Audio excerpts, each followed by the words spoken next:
ಕೆಲಸ ಇಲ್ಲ, ಸಂಬಳ ಇಲ್ಲ, ಬಾಡಿಗೆ ಕಟ್ಟಿಲ್ಲ, ತರಕಾರಿ ಇಲ್ಲ, ಹಾಲಿಲ್ಲ, ಸ್ಕೂಲ್ ಫೀಸ್ ಕಟ್ಟಿಲ್ಲ, ಮನೆ ಕಟ್ಟಿಲ್ಲ, ಸೈಟ್ ತಗೊಂಡಿಲ್ಲ, ಬಂಗಾರ ಇಲ್ಲ.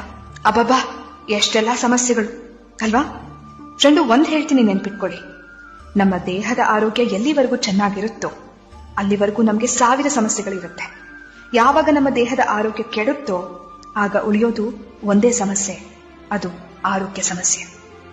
ಎಲ್ಲಾ ಸಮಸ್ಯೆಗಳನ್ನ ಎದುರಿಸೋಕೆ ಮೊದಲು ನಾವು ಚೆನ್ನಾಗಿರ್ಬೇಕು. ಊಟ ಇಲ್ಲದೆ, ನಿದ್ದೆ ಇಲ್ಲದೆ, ಎಲ್ಲದ್ರ ಬಗ್ಗೆ ಯೋಚನೆ ಮಾಡಿ ಆರೋಗ್ಯ ಕೆಟ್ಟಾಗ ಏನ್ ಪ್ರಯೋಜನ ಹೇಳಿ? ಇವತ್ತು ನಾವು ಚೆನ್ನಾಗಿದ್ದೀವಾ? ಕೈಕಾಲು ಚೆನ್ನಾಗಿದ್ದು ಹತ್ತೋಕೆ ಇಳಿಯೋಕೆ ಆಗ್ತಿದ್ಯಾ? ಖುಷಿ ಪಡಿ, ದೇವರಿಗೆ ಕೃತಜ್ಞತೆ ಹೇಳಿ. ಆಮೇಲೆ ನಿಧಾನವಾಗಿ ಕೂತು ಎಲ್ಲಾ ಸಮಸ್ಯೆ ಎದುರಿಸುವಿರಂತೆ. ಹೇಗೆ ಬದುಕು ಕಟ್ಕೋಬೇಕು, ದುಡ್ಡು ಹೇಗ್ ಮಾಡ್ಬೇಕು, ಕಾರ್ ಹೇಗ್ ತಗೋಬೇಕು, EMI ಕಟ್ಬೇಕಾ, ಆಮೇಲೆ ಯೋಚನೆ ಮಾಡಿ. ಆದ್ರೆ ಅದೆಲ್ಲದಕ್ಕಿಂತ ಮುಖ್ಯವಾದದ್ದು ಸರಿಯಾದ ಊಟದ ಕ್ರಮ, ನಿದ್ದೆ, ವ್ಯಾಯಾಮ, ಮನಸ್ಸು ದೇಹನ ದೃಢವಾಗಿಟ್ಕೊಳ್ಳೋದು. ಯಾಕೆಂದ್ರೆ ಆರೋಗ್ಯ ಸರಿ ಇಲ್ಲ ಅಂದ್ಕೊಳ್ಳಿ, ನಾವು ಇದ್ಯಾವ್ದ್ರ ಬಗ್ಗೆನೂ ಯೋಚನೆ ಮಾಡಕ್ಕೆ ಹೋಗಲ್ಲ ಫ್ರೆಂಡು.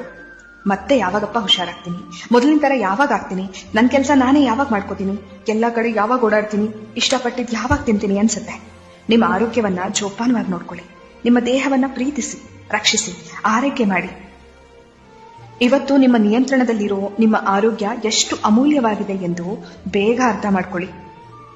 ಎನ್ನ ಕಾಲೇ ಕಂಬ, ದೇಹವೇ ದೇಗುಲ, ಶಿರವೇ ಹೊನ್ನ ಕಳಶವಯ್ಯ ಎಂಬ ಬಸವಣ್ಣನವರ ವಚನದಂತೆ ನಮ್ಮ ದೇಹ ಶಿವ ನೆಲೆಸುವ ದೇವಾಲಯವಾಗಲಿ, ಆರೋಗ್ಯವೇ ಮಹಾಭಾಗ್ಯವಾಗಲಿ.